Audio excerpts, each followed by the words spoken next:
Hello, everybody. Hello. Darkside Phil here. Welcome to the latest edition of Ask the King, and welcome to a bar that is completely not centered. There you go. I fixed it. Welcome to Ask the King, everyone. This is episode 82. That's right. I've done 82 of these things over the past almost decade, I believe. The show has been running. This is the show where I answer your questions, whether you submitted them on my forums at thekingofhate.com, whether you posted them up over on my Twitter at TheyCallMeDSP, whether you ask them live via contributions here today on the stream, or whether you just ask them and toss them out in the stream chat later on when I open the stream chat up to that possibility. This is where I am here to interact with you and give you all the burning answers to the answers to the burning questions that you've been asking. That sounds a little better. So a few things before we get started here. First of all, thanks to everyone who posted up a question. I really appreciate that, those who go out of their way. I've questioned the validity of this show over the past year, asking if we really still need to do it, because I am now an interactive streamer and have been for 3 years, and basically I answer people's questions constantly on every stream. And I'm wondering, what's the point of a Q&A show when my stream has constant Q&A going on during it? But every time that I kind of suggest that this is the end of the show, people go, no, it's one of your longest running things. You got to keep it going, Phil, especially because over the past few years, you stopped with the weekend preview and the channel updates and things like that. And we really like it because this is like a nostalgia trip for us when you do Ask the King. So I said, okay, I'll keep doing it as long as people keep saying that they want it. But I'm going to be very honest with all of you. I said this to the people on pre-stream, and I'll say it now for the on-demand viewers on YouTube as well. This was a rough one. This time around, I didn't get many varied questions at all. I got a lot of questions that are things I usually answer every day on stream anyway. And quite honestly, a lot of the questions that I got were jokes, like people kind of trolling.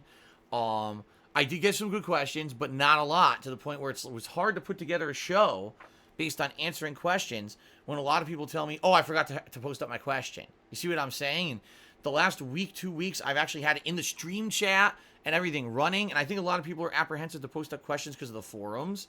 I mean, I can't imagine why you don't use forums, like there's some horrid thing or something. Also, I accept them on Twitter, as you guys know. Another thing I should point out, because I don't mention it much anymore, if you're a patron of mine, and you're at the $20 patron level, the perk that you get is you get your question answered in detail and in full here on Ask the King, guaranteed. You get a full-on, you know what I mean, answer. A lot of people are like, well, how is that better than just, like, say, cheering during a stream and getting a question answered?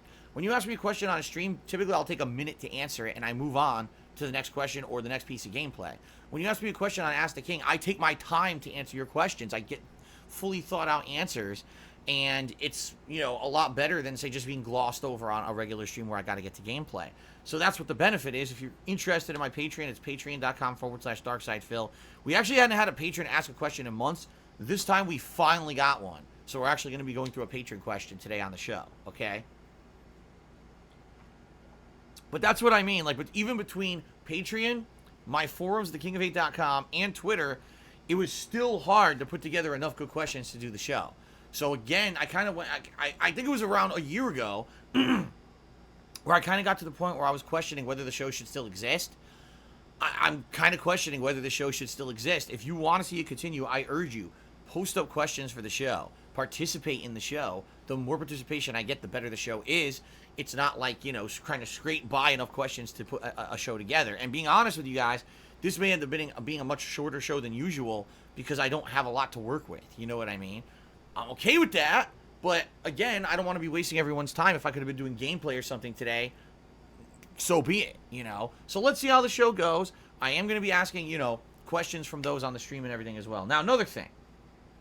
I said this before I started recording for YouTube, but I'll say it again for those who are live, all right? Ask the King is based on me answering questions that have already been submitted and then, you know, live interaction. If you contribute during the stream, thank you very much. And, of course, we are still trying to hit the vest streak for today and hit a tips goal for today. I'm going to give you guys shout-outs for your contributions, but you got to be a little patient because I'm going to be answering questions from the forums and Twitter. I'm not going to interrupt those to give shout-outs randomly, okay? If I can wedge answers in between for shout-outs for contributions, I'll do it. But outside of that, I'm going to be primarily focusing on these questions once I get to them. Please understand that, all right? All right, so let's do a few quick shout-outs, and then we'll get to the questions. Spartan King cheers, and Derek says he's ready for Ask the King, and he posted some questions on forum and Twitter, and the next one is in September. Yes. Early September. I want to say it's September 10th. It's really going to be more dependent on what new releases are coming out in September, which we don't know yet, but we'll see. It's going to be early September. Snorlax cheers, said, Phil, maybe for a future Vest Streak or Sub Goal, the fans can vote for a past playthrough or video series you backed up that was deleted to be re-uploaded. Maybe, except I might not have it. You know, I mean, number one, we're relying on these backup hard drives that I've used for a decade still working, which I don't know, I haven't plugged them in years. And number two, that those files are still going to be working properly, didn't corrupt. You know, there's a lot of factors involved. One thing that people were saying is maybe older game playthroughs that have been deleted, like for example, Final Fantasy 13. That's a playthrough that people really liked. It's gone. Maybe I could go back and replay that game in the modern era with direct capture. That's a possibility. But we'll see. Thanks for the suggestion. Ultimate Cloud did a 100-bit cheer and said, please ban They Call Me Jim Bob. He's been late 2 days in a row. All right. I guys gotta, hold on, guys. Give me a second. We'll get to the questions. I gotta ban Jim Bob. Here we go. Ready? And gone. Okay, Jim Bob's permanently banned. He'll never come back. Yeah, right. Jean-Paul Gaultier has resubscribed for 4 months. Says, good to see Ask the King's back. Hope this helps in a small way towards the tax situation. Right now, I don't know what the tax situation is. We're going to find out, but thanks for the contribution. Okay. It is time to get to the questions. We're going to start with a question from a patron and a longtime supporter, Planet Jeff. And he asks the following question. Is there a way that you could post your tentative long-term schedule somewhere other than on your pre-streams, like in a text format? It'd be easier to find rather than rummaging through pre-streams. If you're already doing this, though, apologies. Of course, all qualifiers remain based on life and game factors, but it would be a great way for us to schedule our sick days. I remember doing that with your awesome dual playthroughs of Until Dawn, but it was a happy circumstance I was able to attend that and stay strong and healthy. First of all, good to hear from you, Planet Jeff. It's been a while, and I hope you're doing well. In regards to my gaming schedule, this year has been a pretty wild year for gaming and life in general. As everyone knows, with this COVID-19 pandemic, everything was thrown for a loop. I mean, earlier this year, in January, I said, gee, maybe I'll do quarterly videos where I'll update everyone on everything going on with me, and then I'll talk about the game schedule and the like, right? Then the pandemic hit, and all game schedules got screwed up. You know what I mean? Everything got completely thrown for a freaking loop. All right? And it's to the point where we don't know what the hell's happening. We don't know what the hell is happening with the world, let alone game releases. So that whole idea of, every quarter I'll do a video didn't happen. Here we are in July, and people are actually asking me now, gee, Phil, when are you going to talk about the gaming schedule? What's going on with the gaming schedule? Are you ever going to update the gaming schedule? I'd like to, but I haven't really had an opportunity to, and I realized, okay, once July is over, I really don't know the dates of other releases for games for the rest of the year. I do need to take a time to sit down and talk about the gaming schedule. And I actually said what we could probably do is come this next Vest celebration, which if we hit a 200 Vest streak, that would be probably either very late July or very early August. I would have a segment in that celebration where we go through the game schedule for the rest of the year and talk about all the games coming out, the dates, and the ones I'm super interested in. And that segment can be uploaded as, here's the game schedule update that you guys can watch so you know exactly what to expect for the rest of the year. Okay? So, if you feel that that's fair, that's what I think I'm going to do. Hold on one second, everyone, because I'm getting information that possibly things are not working right now. I'm going to check on that.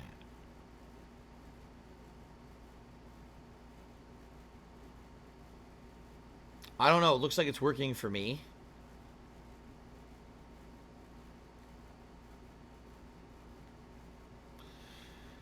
Basically, I just got a cheer from Spartan King. He says tipping isn't working right now. Well, I already got several tips earlier today on the stream, and I haven't gotten word from anyone else that tipping isn't working. So I don't know if it's not just working for you, or I don't know what you gotta give me more information about that. If there's an error or something, but it works. I just clicked on it and it seems to be working. And Ryan just tipped and it went through. So Spartan King, I'm not sure what you're experiencing, but apparently it's something that's not common because Ryan was just able to tip $1. So there you go. Dark Side Phil from 2010 cheered and did a quote from my Spider-Man playthrough from like 11 years ago. Thank you for the cheer. And then Ryan had tipped that $1. Let's add that. Anyway, so let's elaborate a little bit more on the answer here that I'm giving to Planet Jet. One of the things that I changed in 2020 is that I stopped doing an actual physical gaming calendar. If you remember, over here on my office wall, and then before then, back when I lived in Connecticut, on my kitchen wall, I always bought a giant wall calendar where I would put it up, and with dry erase marker, I would write all the game releases for the year out with dates and everything associated with them. And then I would know, okay, that's what game's coming out when. I would actually use that to plan out scheduling and to buy games, and I would take a video of it usually and paste that video up and all of that. I didn't do that this year. For the first time, I said, I don't think I really need the giant calendar anymore. Even though I'm a visual guy and I like seeing it, I was just going to try to play it by ear and just remember releases. And I have a piece of paper and note paper where I took notes of the game releases and stuff. And that's what I've been using as a guideline. Admittedly, though, like I said, this pandemic threw everything into a whirlwind where time is like completely out of whack. It doesn't feel like it's July at all to me. It feels to me like we're like, what happened between March and July? Like, March is when the pandemic started. Here we are over 4 months later. Where did all the time go? Where did all the games go? Right? It's just a very odd situation. So I understand for those who maybe used to like, oh, Phil used to do a gaming schedule update video. Where's the video? It doesn't exist anymore. I don't do it formally anymore. I don't even have a calendar to do it. But what I will do is, like I said, when we hit Vestry 200, that's, late July, early August, that's when I'm going to sit down and do the next schedule update, and that will be a video where you can watch it just in its entirety about the gaming schedule, so that way people can reference it as such. Is there a physical place I can list it in writing? I mean, I'm not even sure where I would do that. I could do it on my forums, but most people don't use the forums and complain about the forums. If I post it on my Twitter, it'll get lost in the shuffle because I can only have one thing pinned to my Twitter a day, and that thing has to be the daily schedule. So I wouldn't even know where to put a text schedule. You know what I'm saying? I wouldn't even know where that would be pertinent or how that would make sense. I would definitely say video form would make sense, and that's why, like I said, 200 vest streak, or worst case scenario, if we don't hit the vest streak, okay? That's okay. I'll just do a video of it anyway, an individual video near like the end of the month, okay? So thank you, Planet Jeff, for the question. Appreciate that very much. So then you'll know what games I'm covering. If there's major playthroughs you want to see live, like he said, you want to schedule sick days, take days off of work to actually watch playthroughs live, you'll be able to. Okay? Okay. Let's continue. Now let's get to the forum questions, people who ask questions on thekingofhate.com. The first question is from Yoshino Lover, and he says, Phil, this is a gaming question that a lot of people might have asked, but why is it that you almost never do platinum or completionist runs in any video games? It may take a while, and it's annoying a bit sometimes, but I think you'll feel more rewarding. You can say you completely and fully finished a game, especially if it's a shorter game. For example, I just started doing them. I think it makes it feel more rewarding unless it's online trophies, and then I'll put it on hold because, there's all kinds of requirements for online gameplay or whatever. Good question.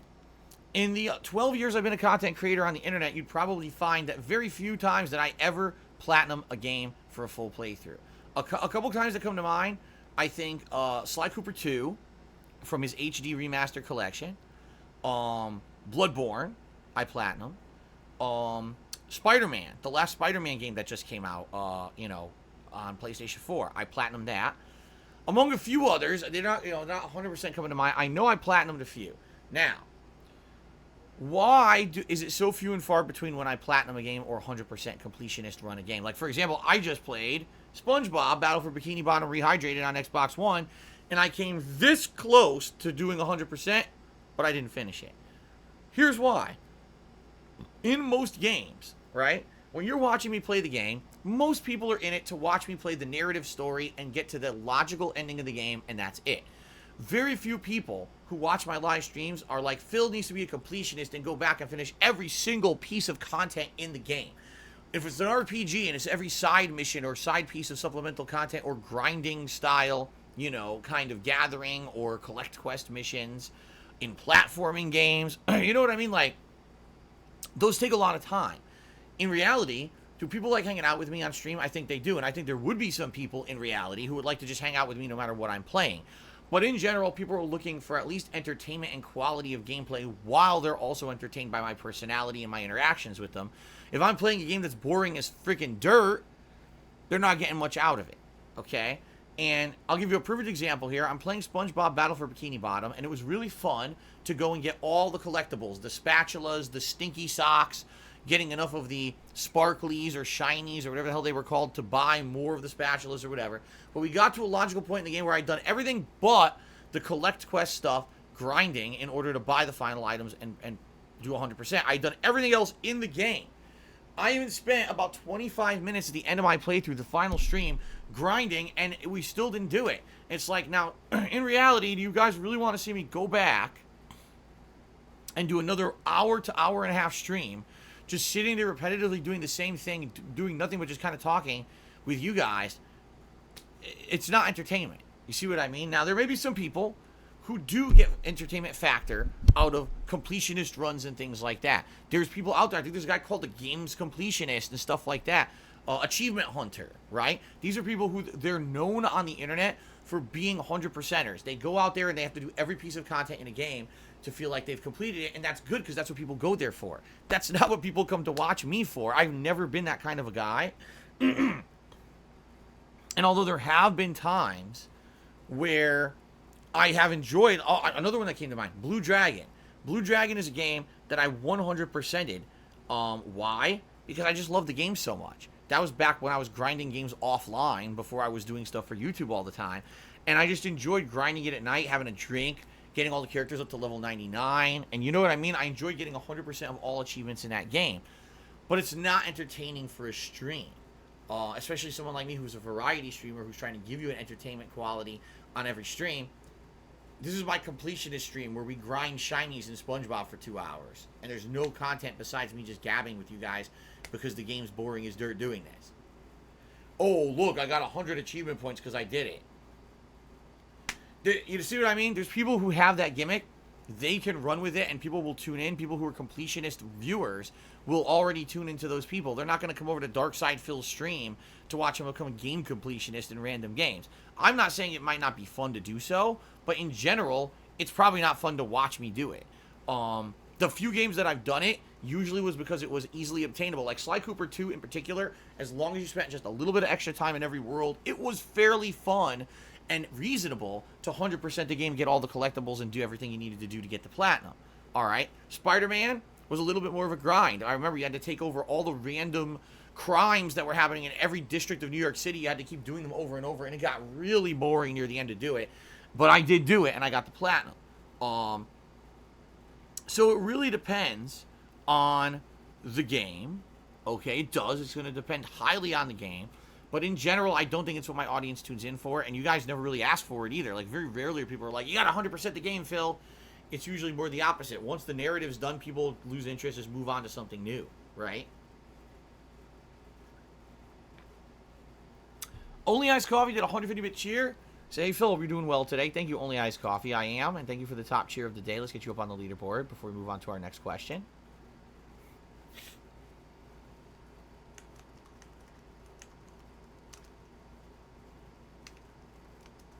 Okay. All right. Moving on to the next question from the forums. Okay, interesting question. This one's from Mora Moria. He says, you know, I've heard you mention this term several times. Do you actually believe in karma? The concept of samsara while we're at it. I've been taught that karma is not quite like having a system of instant rewards and punishments where a divine entity judges, but instead it's essentially the laws of cause and effect, in which the intentions of the person matter and influence it naturally. In simple words, if you sow compassion, then you're going to reap compassion, which can also affect your next life according to some interpretations, and behavior motivated by greed, hatred, or delusion naturally causes pain to oneself and to others, and vice versa.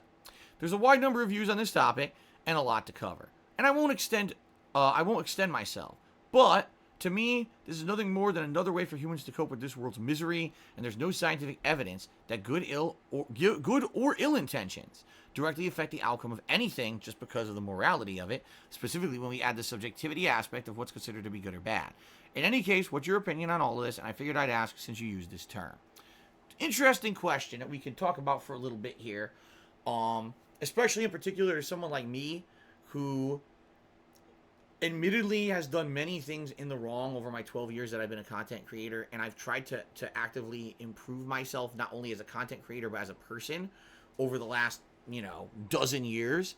And karma becomes a factor because a lot of people say the reason that a lot of people hate Phil is because early on in his days when he was very popular on YouTube, he was the underdog. He did a lot of fucked up stuff. He said racist things in his content. He did messed up joke about the Jews, and Nazis, and he used to say so much over-sexualized content that people really found offensive and was very sexist towards women. And all the stuff that Phil used to do basically compiled for 2 or 3 years. And even though there was a viewer base there who liked how immature he was, then it kind of just turned on its head. Karma bit him in the ass. And next thing you know, he became the running joke, the butt of YouTube gamers. Oh my God, he's the worst gamer ever. And then the whole thing came from underdog to guy who didn't deserve any success whatsoever. And the whole thing got flipped on its head. Okay? A lot of people have said that over the years. Okay? Admittedly. Then, it's funny because recently, if you guys haven't noticed, this year in particular, 2020, at least up to now, and I'm not superstitious, but knock on fucking wood just in case, things have been going pretty good for me this year. Things kind of have taken a turn for the better in regards to things behind the scenes for me that were going horribly and were basically ruining my life, and a lot of them got cleared up.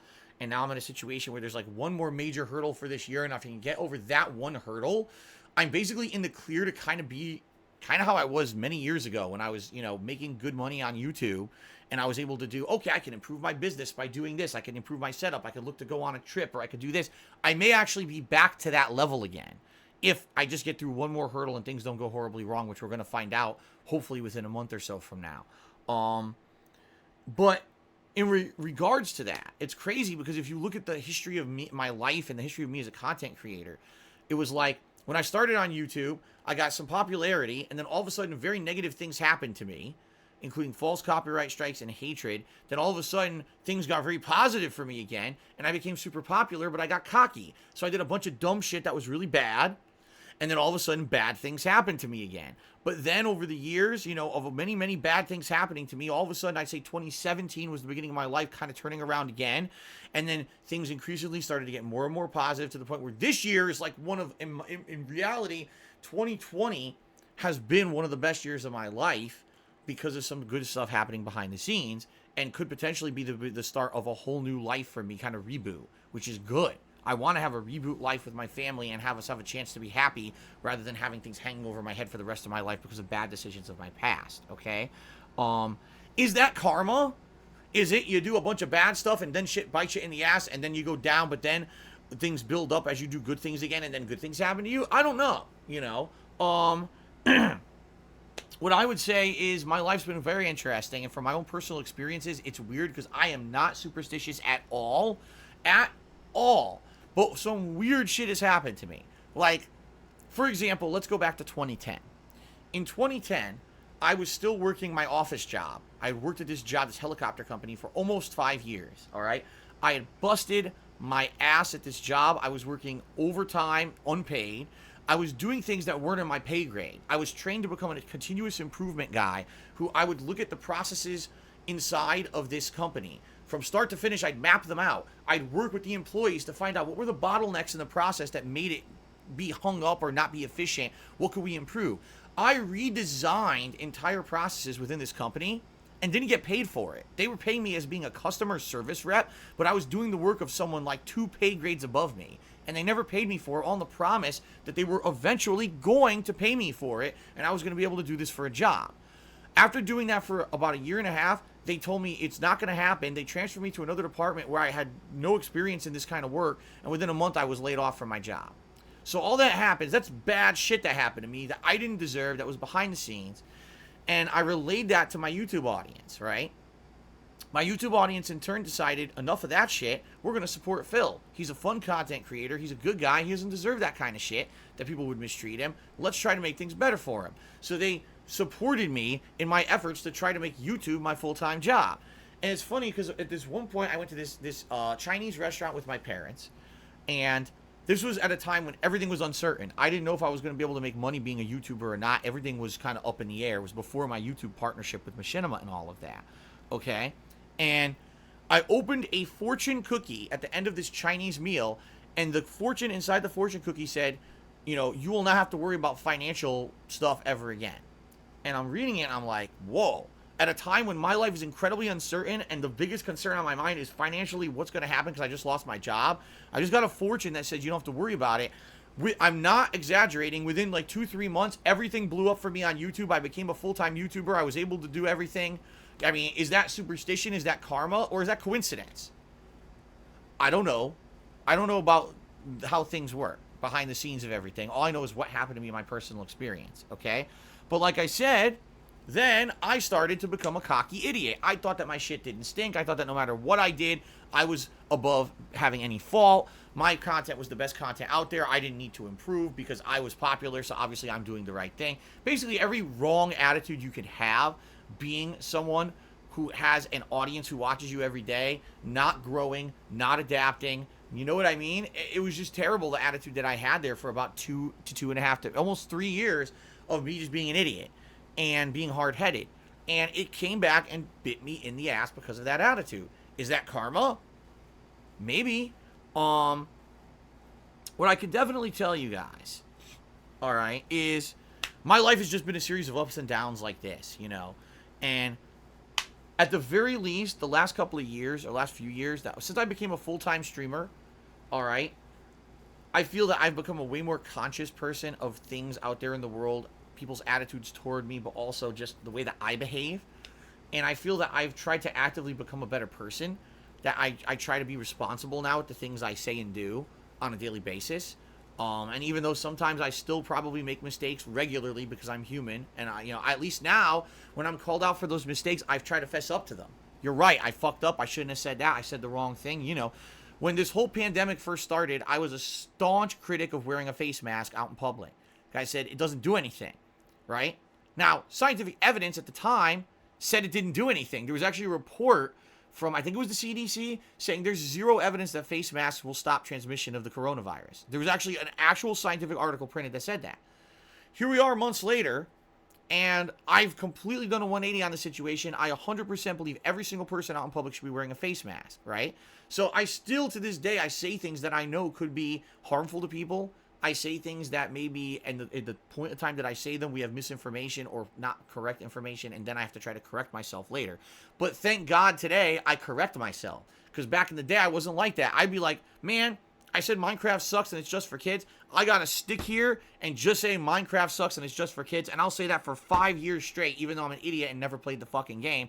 That's just ignorance, and that's just being a pig-headed moron, and I don't want to be like that anymore. So, I've actively tried to make myself a better person, a more intelligent person, and in reality, the biggest part here, a wiser person. Because I think as you get older and you get through a lot of life experience that can be both positive and negative, you gain a lot of wisdom about how to handle certain situations and how to handle yourself, especially if you're a public persona like I am. And so, I really do feel that I've become a lot more wise, and now I actively look for times when people are correcting me or saying, no, Phil, you were maybe wrong on this. You want to reevaluate your situation. I'll do that. Unlike how I used to be. And all I can say is this, like I said, this year, 2020, pretty much almost everything has gone my way. I hope with this final hurdle that I'm about to jump over, or at least try to jump over with this tax situation, is the last one. Everything else, can go smoothly. And if things keep going as positively as they are with the amount of support you guys are giving me on a regular basis and everything, the future's looking bright. It is. I was just talking with people on the pre-stream today. I'm like, man, if things keep going the way they are, by the end of this year, maybe I can finally get rid of this stupid love seat that's sunken in and gives me no support, and I can put a different kind of chair here. Maybe I can finally get a green screen for my content, which people have only asked me for a million years, and we can do all this improvement stuff because I can actually do it now. I'm in a situation where I'll be able to fucking do improvements, which I've wanted to do for years and years. That would be amazing. Now, I'll guarantee that that's going to happen because we got to see what happens, in this next thing. But you see what I mean? Like, things are just so different for me now. My world is opening up for the first time in years. Is that because of karma? Is that because over the last 2-3 years, I've actively tried to make amends for the messed up things I've done in my past, and I've tried to change myself to be a better person and a better content creator? I don't know. I don't know who's pulling the strings behind the scenes or if it's all just coincidence. And I think that's always going to be this ongoing debate for everyone. Is there actually something behind the scenes of everything? Is there this big universal path that we all walk? And if you act one way, things will go right. And if you act the other way, things will go wrong. What I will say is this. It sure seems there's a lot of people on this planet that get away with shit that shouldn't. You know what I mean? Like, it sure seems to me like there's a lot of people in positions of power. There's a lot of people who are filthy rich. And you look at their history and the way that they behave as humans. And you're like, how the fuck could that be? How could the giant CEO of a corporation who just announced I have to lay off half of our workforce because of the coronavirus gives himself a pay bonus? Like, what? But that's, you know what I mean? Where's karma for those motherfuckers? Where is it to go bite those people in the ass? But I don't know. I don't know. I don't know what to say in that regard. I'll just tell you, maybe it exists, maybe it doesn't. I'm not, like I said, I'm not a superstitious guy in any way, shape, or form. I'm a very analytical, very logical, facts-based person, always have been. But at the same time, it sure seems for me there's been these weird patterns in my life. It does. It seems to me like there's been these very weird patterns in my life of things going up and down. And right now things are going good, and I'm wondering if that's because of active changes I made in the last few years. I'll tell you this, I love the person I am now. I want to stay this person. I don't want to revert back to being an immature idiot who's obstinate and just, basically offensive to everyone around him because I think I'm better than everyone else. I don't. I completely reversed my whole belief system and situation of how I used to be as a content creator, and I hope that people see that comes through on a daily basis on my streams. So, a few more shout-outs. Ryan just tipped me $5. Says, I got to go for a bit, but I'll catch up with the YouTube uploads. Hope to Ask the King goes well. Thank you, Ryan, for the support, and thanks for hanging out a little bit that you did. That is the biggest tip of the day. So we're up to $14 a tip so far today out of our $100 tips goal on this stream. Yoshino Lover Cheers. He says, okay, I understand now. Thanks for answering. That's the only question that came in mind. I didn't feel like it would be a question to ask on a gameplay stream. Fair enough. And I gave you a good amount of time to answer it. ATS318 Cheers says, I was curious what you think was the major factor in, and then it cut off. Then he did cheered again. He says, in videos like Spider-Man doing so well compared to other videos you made. Because I was the only person doing that kind of content back then.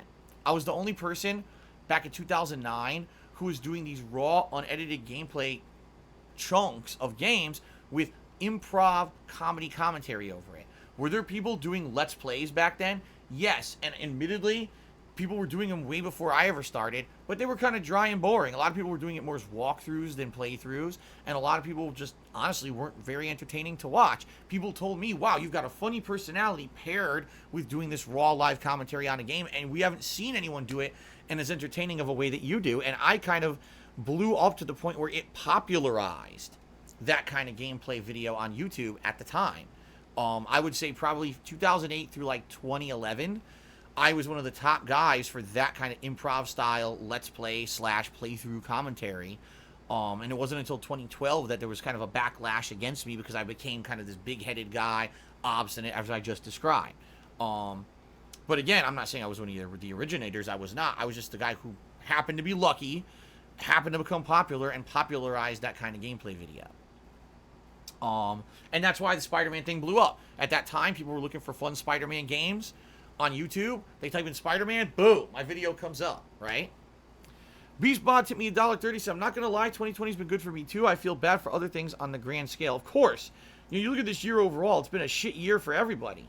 We got coronavirus ruining everything. We got Black Lives Matter movement coming out because people of color are being insanely mistreated in this country.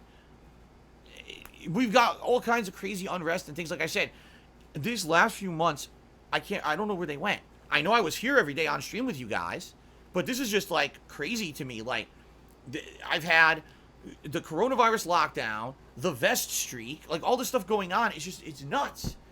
It's crazy. It doesn't feel normal. It doesn't. The world does not feel normal right now. It just feels like crazy shit's happening all over the place, Angelo Bestia did 100-bit cheer. He says, it's the law of attraction. Your bad attitude led to bad things happening. Your improved attitude leads to improvement. I see, Angelo Bestia, maybe that's what it is.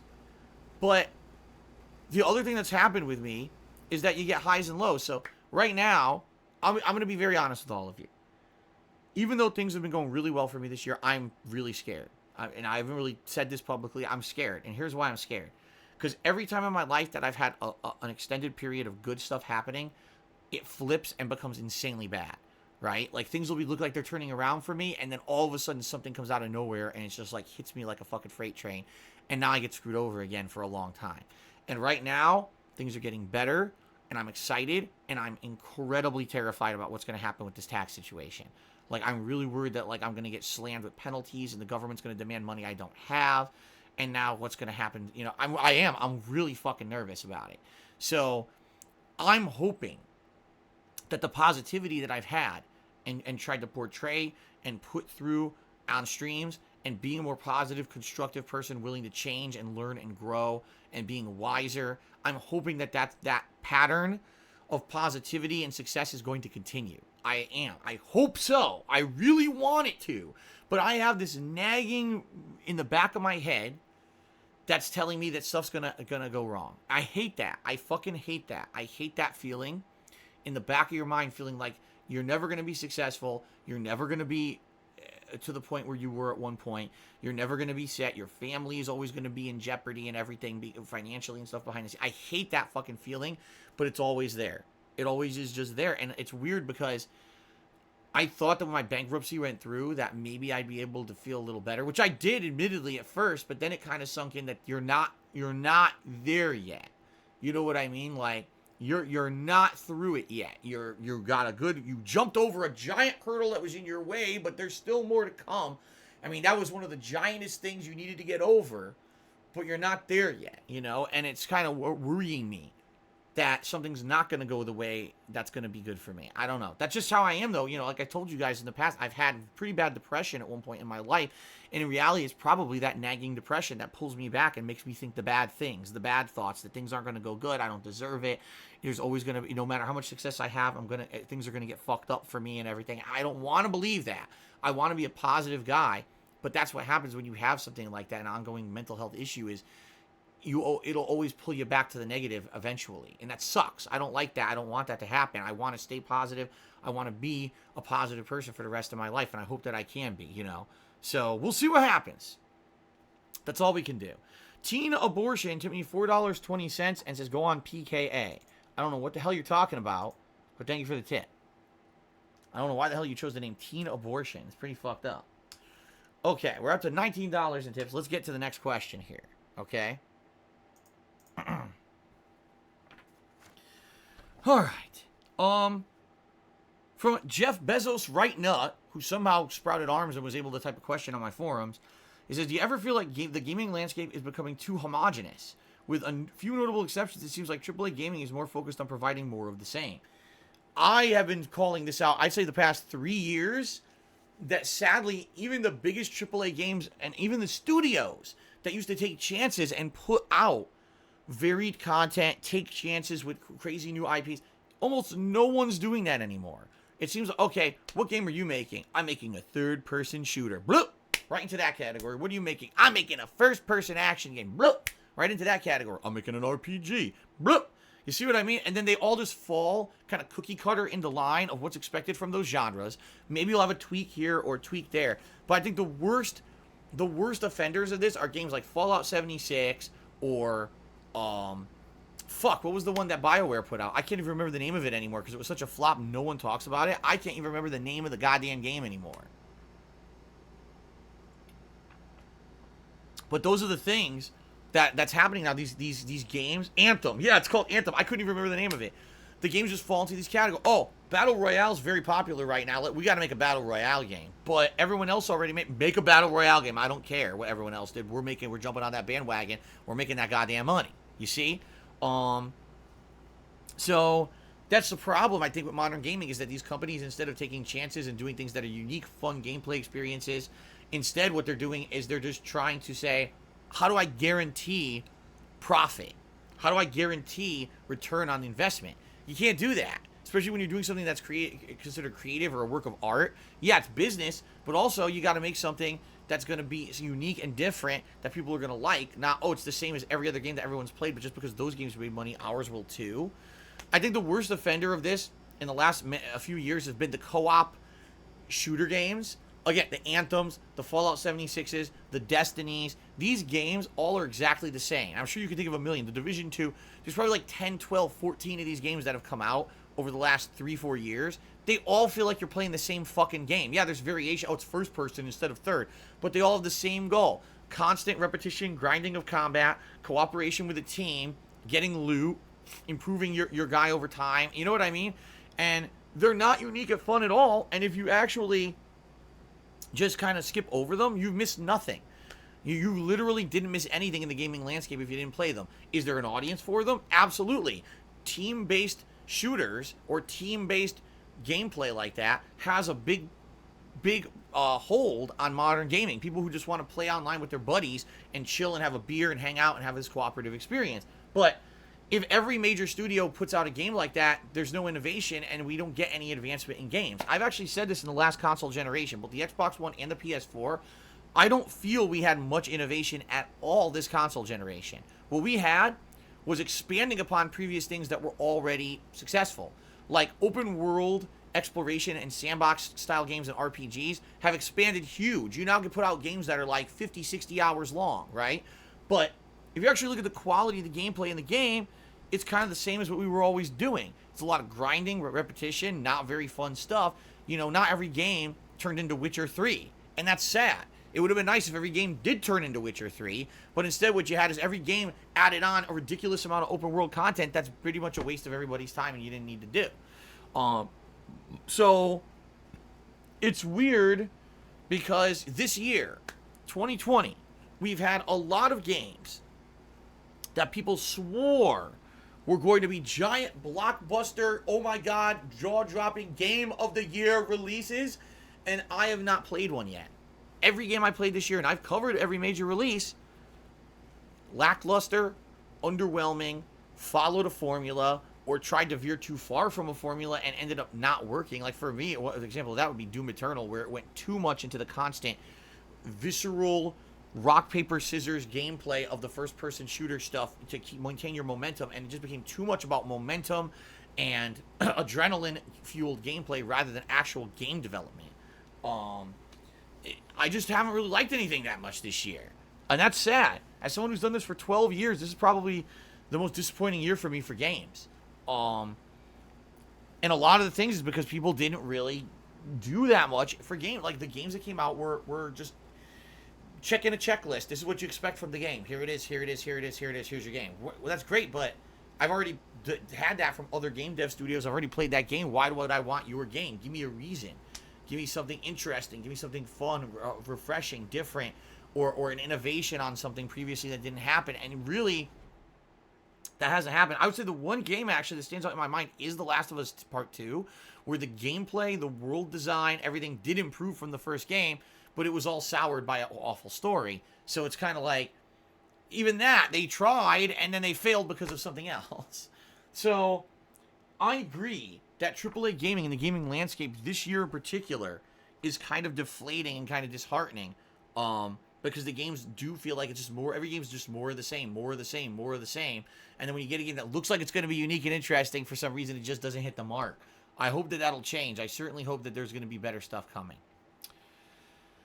Orcs with Dork 7 resubscribed for 36 months. That's 3 years of support. And he says, been sub for 3 years. Let's go. Thank you very much, Orcs or Dorks, for 3 ongoing years of support. I really appreciate that. Okay. Continuing on. The next question here is from Beautiful Butterfly. Where can I get the best tasting pollen? Well, I'm going to actually, that's not the question. It's, which of these games would you say is the best Valve game? Half-Life 2, Portal, or Left 4 Dead? See, questions like this I kind of laugh about, because I feel that questions like this cannot really be answered objectively. And you guys know me, I like to approach things from a factual perspective, a logical perspective. First of all, I like all 3 games. I think Half-Life 2 is a really great story with some really great puzzle elements in the gameplay. Okay, I didn't play Half-Life 2 when it was a new release, so I can't speak to it being, oh my god, the graphics were groundbreaking at the time. I have no idea. I only played it later on when it was ported to consoles and stuff. That's when I actually experienced Half-Life 2. Portal, I played on PC when it was a new release. And the Portal series is pretty awesome. Graphically, no, but just the gameplay elements and the story are very intriguing. And it's one of the most unique gameplay experiences I've ever had in my life. I'm disappointed they only made Portal 1 and 2, and that was the end of it. Left 4 Dead, I mean, that was amazing when that came out. It was a really well-developed, first-person cooperative zombie survival game with really fun stages that weren't focused on, oh my god, it has to have a 5-hour story narrative going. Instead, it was these little snippets of story tossed into different maps, different enemy types, challenges. That was a really well-done game, man. It was. But when you talk about those games, they're also very different, right? Really. Half-Life 2, very narrative, story-driven game with cool puzzle elements and some combat. Portal, mostly puzzles that are going to, rack your brain with some really quirky story, but mostly puzzle element gameplay.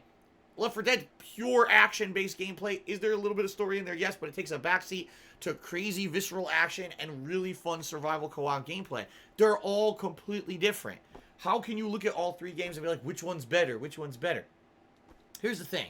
I really enjoy Half-Life 2, but out of the three games, I gotta say that's the one that's the lowest on the list for me. And I know people would be freaking out. How dare you, Phil? Half-Life 2 was one of the best franchise or best games of all time. The franchise, one of the best franchises of all time.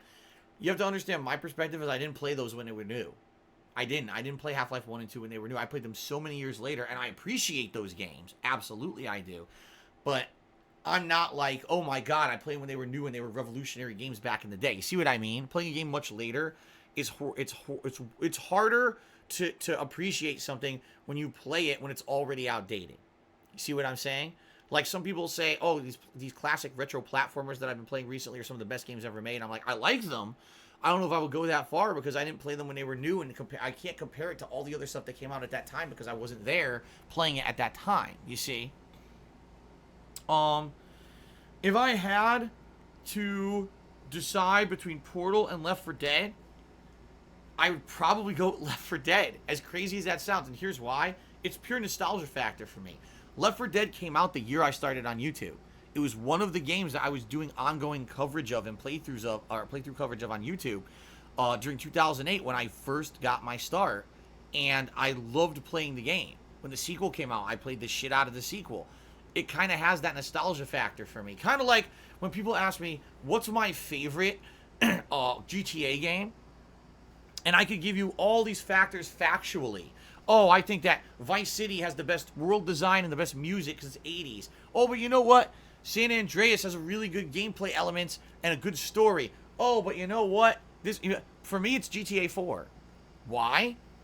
I like the story more than all the other games, and it's the first major GTA game I ever played. It was at a time when I was leaving competitive Street Fighter. I wanted to get re-immersed in the world of console gaming and gaming as a whole, which I had pretty much ignored for the last decade because I was just so into competitive Street Fighter, I wasn't really paying attention to what was going on with modern games. I hadn't played any of the other GTAs, and I sat down and played GTA 4 in its entirety, and I was blown away. The fact that the game was so realistic at the time, keep in mind this was a long time ago when it was a new release, but the game looked great on the Xbox 360. The game's story felt realistic to me. It was a character like Nico Bellic. You felt compassion for this guy and the shit that he went through during the course of the game. I've been in New York City a million times, and Liberty City was very similar to New York City with the way that it was laid out, which was really neat. What's going on?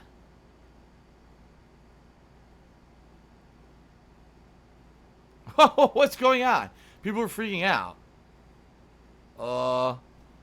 People are saying my stream died and then it went back online. Well, I'm looking, and I'm here. Why do people always do that? When the stream blips, people tend to believe that like it's the absolute worst. Okay, when a stream blips out, people tend to believe it's the absolute worst. Like, oh my god, the stream blipped. Phil's banned from Twitch. Relax. I'm sure there's 5 million other logical explanations for what's going on before you know, Phil's banned from Twitch. I don't know why people freak out like that. But no, I'm looking here. My connection didn't drop. My internet's still working fine, so it was nothing on my end. It more than likely was something on Twitch's end, some kind of a weird thing. Okay. Okay. Anyway, let's continue. So for me, GTA 4 is like the best GTA game only because I played it at a time when I was trying to re-immerse myself in video games, and it was the game that blew me away. Now, objectively, when I look at it on paper compared to other GTA games, you could argue the gameplay of GTA 5 is more robust, it's a longer game, it's a better game. You could argue that there's more nostalgia factor, classic stuff with the older ones, but GTA 4, I just still kind of hold up in that high regard, and I would probably play it again right now if people wanted me to. I'd play it. I enjoy it. It's really nostalgic for me to play GTA 4. It is. So that's why when you ask me, Half-Life 2, Portal, or Left 4 Dead, I say Left 4 Dead because that was a game that was when I was starting on YouTube. It really was an awesome game to play and record, and I enjoyed watching people's reactions to my gameplay every time I played it. It was just so fun. Okay? Alright, got time for a couple more questions before we take our first break. DSP and Wings Cheers said, did you forget Dragon Ball Z Kakarot released this year? It has not been fully disappointing. I didn't say that, but it certainly isn't Game of the Year material either. It's far too repetitive and doesn't innovate at all. Archangel 007 resubscribed for 27 months. Thank you, Archangel. I appreciate that. All right, continuing on. The next question is from The Gambler. He says, my question to you is about wrestling. As a big wrestling fan, I loved your series Smart Guys. I'm wondering, in your entire history of watching wrestling, what is your favorite match or feud? What was it that made the match so special for you, and what do you think would make for the greatest wrestling match of all time? Be it WWE or AEW or outside of that in New Japan. Thanks for taking the time to read this. If it doesn't make it, then continue having a great show for Ask the King. See, when I used to watch just WWE, my answer would be, give me an amazing technical match because you don't see them that often. Okay? Now, matches have gotten way more technical, especially the stuff that's not on mainstream WWE, but maybe the stuff on NXT, NXT UK. Hell, anything you watch on AEW or New Japan, you get that technical wrestling. For me, the thing that stands out for me was the rivalry between CM Punk and John Cena, 2012, during the time when there was a big time of transition for WWE. They were trying to go more into content that was less about the big roided dudes and the top faces, and instead trying to bring in talent that maybe wasn't necessarily the top guys. And you had the mic drop promo and the whole thing where CM Punk won the title, but he was so upset with the company that he left. Obviously, the whole thing was staged. We all know that now. But back then, it felt important. It felt like pro wrestling really did need to change. That it had become this really weird place of sexism and just weird shit going on that wasn't entertaining to watch anymore. And that there was going to actually be an active change because CM Punk was a rebel standing up for everyone and speaking things and saying things about pro wrestling that wasn't necessarily said at all on mainstream WWE. But the problem was that it was all scripted. Like, you know what I mean? Like, CM Punk was told, go out there and say that stuff, and he did, and I'm sure they didn't know everything he was going to say. But then what happened? He won the title, he left the company, came back, you know, ended up holding the title for a really long time, ends up dropping it in a really pathetic match to the fucking Rock out of nowhere, which completely undermined all of the work that CM Punk had done up to that point, trying to change the company. And then within a year, CM Punk said, fuck this company's falling apart. They undid everything that I stood for, and he quit. So, if anything, it was like he started a movement, right? And then that movement was completely destroyed by WWE within 2 years, and he said, fuck it, and he left, and it was all for nothing. And that's why I really don't invest myself in wrestling anymore, because anything that happens, anything that changes, or anything that improves, at a moment's notice, they could all say, oh, fuck it, and then it all gets undone, and you don't care anymore.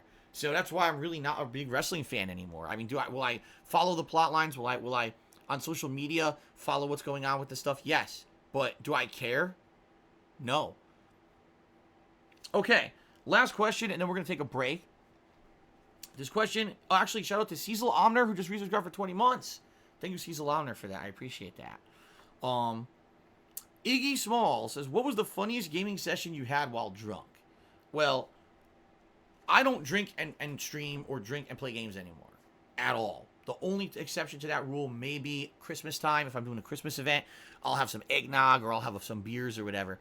But I do not do that anymore. But back in the day when I first started on YouTube, before I did it professionally, before anything was taken seriously, usually if I was going to play games overnight or late night, I would drink. And my drinking choice was rum and coke. And I would sit there drinking while playing. And it was certainly a unique experience. People, I'm sure right now, would start bringing stuff up from that time period and say, oh, this was the biggest thing, this was the biggest thing. But I think the one that everyone goes back to was my Fallout 3 playthrough. I was playing through the game, and I was in the town. I forget the name of the town, but this is the town where I guess the kids had been growing up in Little Lamplight, which is a cave society of just children. And when they grow up, they get exiled. They can't live there with the kids anymore. And as they went out into the wild, they all just grew up in this other town. Okay? So the people who lived in this town really weren't adults. They were kind of children who never were taught how to be adults, but they were just trying to learn how to be adults on their own. They were all kind of immature. They would get into fights and do stupid shit. And I remember having, if I remember correctly, I don't remember if I rescued one of them that was captured by a super mutant or whatever, but for some reason I went to the town and one of them got mad at me because of dialogue options or something, and they wanted to fight me, and I killed everyone in the town. Because I basically pulled out a gun and defended myself, and then everyone aggroed to me in the town, and I was drunk and really angry. I was like, fuck this, if you're going to attack me, I'm going to fuck you up. And then I just went and killed them all. Because I was drunk, I didn't care. Now today, if I'm playing a game like Fallout, and something happens, I aggro an NPC, I'm probably like, damn, I want to reload. That's messed up. I want to try to do this non-violently and figure out what the best way to do it is. Back then, I didn't give two shits. So I was like, fuck this, nuke them all. So I was running through town using healing. I was just killing everyone. It was a bit of slaughter.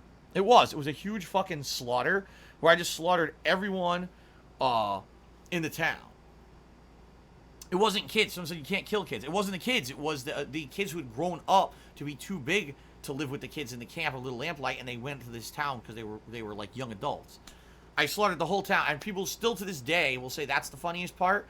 Although that very same playthrough, again playing it late nights drinking, I got lost in the sewers for like 2 hours. Where I was so drunk that I couldn't see where I was going in the sewers. And I ended up walking in fucking circles in the sewers.